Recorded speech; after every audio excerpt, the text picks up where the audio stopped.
RTM explores investment opportunities across sectors. Search for survivors continues after Indian bus kill 65.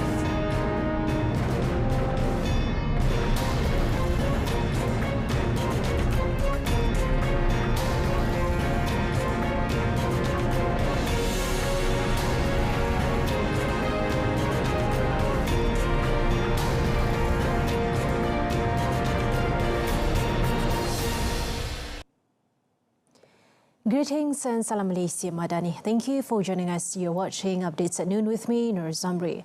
Now the news in full. Prime Minister Datuk Seri Anwar Ibrahim yesterday met with several leading investors in Putrajaya to explore strategic investment opportunities across key economic sectors. In a Facebook post, he said it was an effort to boost economic growth and support the vision contained in the Madani economy.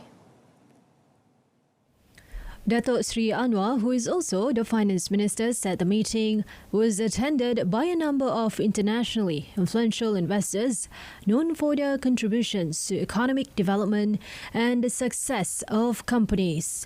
Among them are Facebook co-founder Eduardo Severin and B Capital co-chief executive officer Raj Gaguli, WM Partners founder Alejandro Winston and European Venture Funds founder Peter Kadas. The Prime Minister said the presence of the investors not only showed confidence in the unity government and the country's economic prospects, but also proved that Malaysia has appeal as an international investment destination. He said the first such meeting opened an opportunity for him and investors to share views and explore cooperation to achieve the country's economic goals. In addition, the session also revolved around efforts to foster environment to encourage foreign direct investment, streamline rules and processes, improve governance as well as ensure long-term sustainability. The stability of the unity government is seen as vital to continue efforts to improve the country's economic level while also contributing to the people's standard of living. Explaining that the unity government was still stable and strong, Deputy Finance Minister Datuk Seri Ahmad Maslan said the results of the recently concluded state elections did not affect the federal government.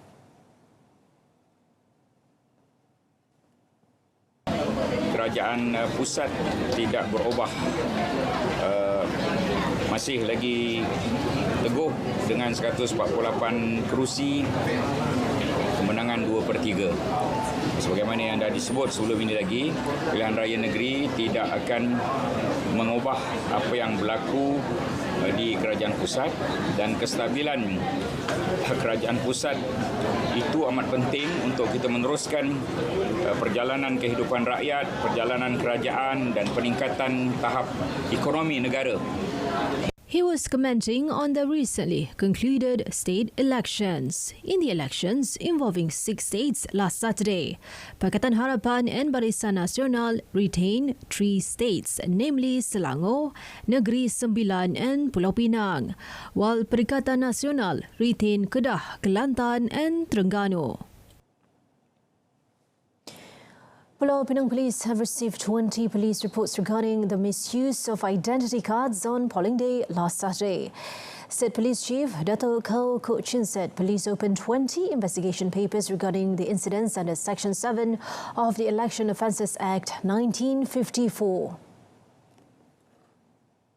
He said the situation led to 20 individuals not being allowed by the Election Commission to vote on Saturday after their identity cards were used by other parties.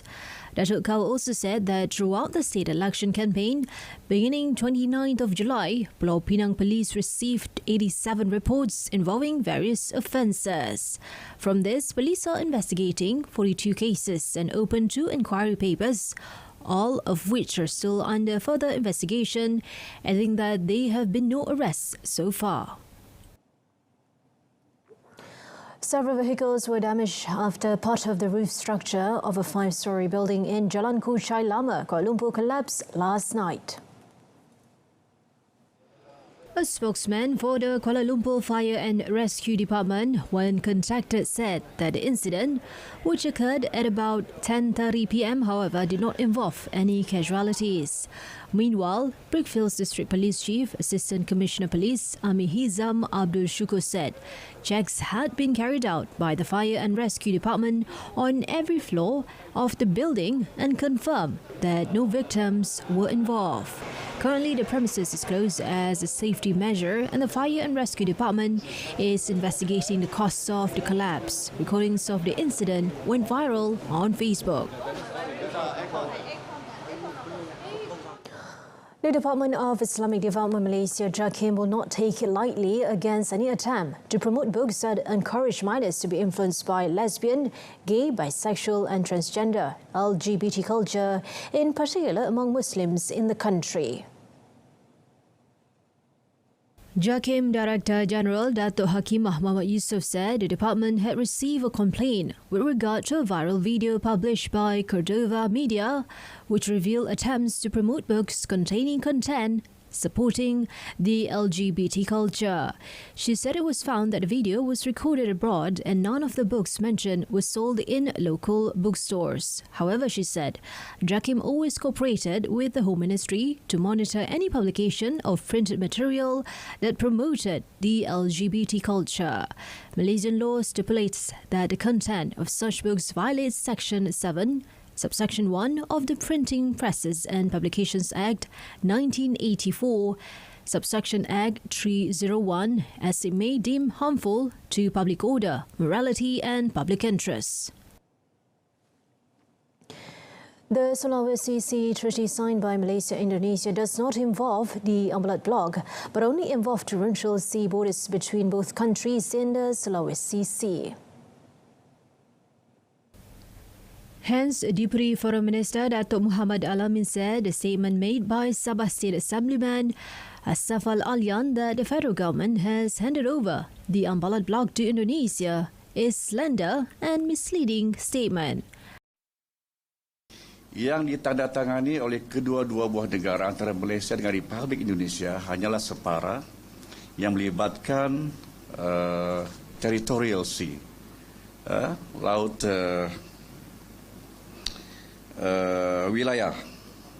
wilayah, dan ianya tidak sama sekali melibatkan kawasan yang dinyatakan sebagai ambalat ataupun yang melebihi 200 batu nautika onwards yang kita katakan juga sebagai zon ekonomi eksklusif. Dan suka saya naknya menyatakan di sini bahawa semua rundingan ini, semua perbincangan ini adalah melibatkan juga kerajaan negeri Sabah.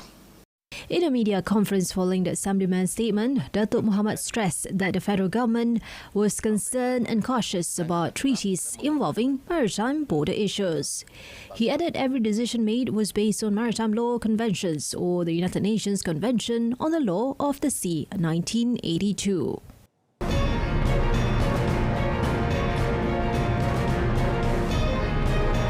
Former National Sports Council and SC Deputy Director General Strategic Suhardi Alias has been appointed as a new Sports Commissioner PJS effective yesterday. The appointment of Suhardi, who replaces Ibrahim Muhammad Yusof, was announced by the Sports Commissioner's office via a Facebook post.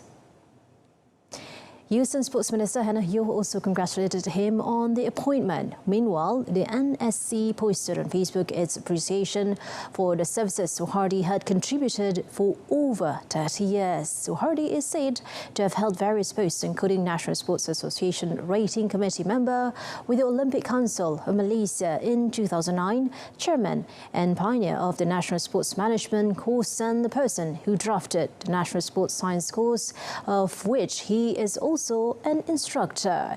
He was also involved in preparing the National Sports Industry Roadmap and National Sports Vision 2030. Young national defender Muhammad Ubaidullah Shamsul Fazili feels that he is a target of qualifying for the final of the 2023 Asian Football Federation AFF Under-23 Championships is realistic, despite their failure in the 2023 SEA Games in Cambodia in May. The 20-year-old Terengganu FC player said this was because, apart from giving their best, the Harimau Muda always targeted winning any tournament they competed in.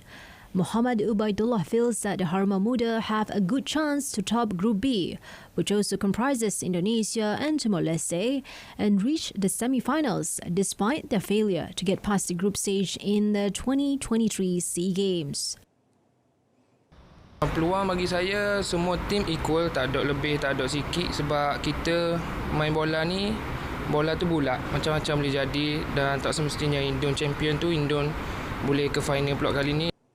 The 2023 AFF Under-23 Championship, to be held in Rayong, Thailand, from the 17th to the 26th of August, will see hosts Thailand, Cambodia, Brunei and Myanmar in Group A, while Group C consists of defending champions Vietnam, the Philippines and Laos. The Harimau Muda's best achievement in the tournament's history was 4th place in the inaugural edition in 2005.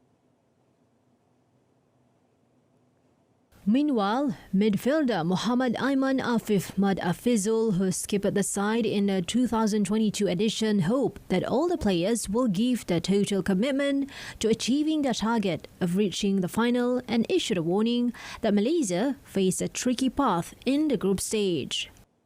Saya rasa sama saja, sebab kita tak boleh pandang mudah walaupun mereka tidak turun dengan pemain regular mereka. So saya rasa kita kena bagi yang terbaik, kita kena fight juga. Muhammad Aiman said the 2023 AFF Under-23 Championship was a platform for the players to showcase their potential to be called up to the squad for the 2024 AFC Asian Football Confederation Under-23 Asian Cup qualifiers in September. In Thailand, El-Abarasan men will begin their campaign against Indonesia on Friday before taking on Timor-Leste. Tamasya sukan terulung di benua Asia kini bakal beraksi. Satu hati dengan semangat kesukanan. Perjuangan dalam keharmonian. Sukan Asia ke-19 Hangzhou 2022 bersama RTM, penyiar rasmi. Satu hati dengan semangat kesukanan. Perjuangan dalam keharmonian. Sukan Asia ke-19 Hangzhou 2022 bersama RTM, penyiar rasmi. Alright, that ends today's edition of Updates at Noon. Wrapping up with a recap of our top story. Prime Minister explores investment opportunities across sectors. Tune in to Malaysia Tonight, coming up at 8:30 p.m. on TV1 and saluran Berita RTM. Thanks for watching. I'm Nur Zamri. Malaysia Madani, tekad perpaduan penuhi harapan. Have a wonderful day.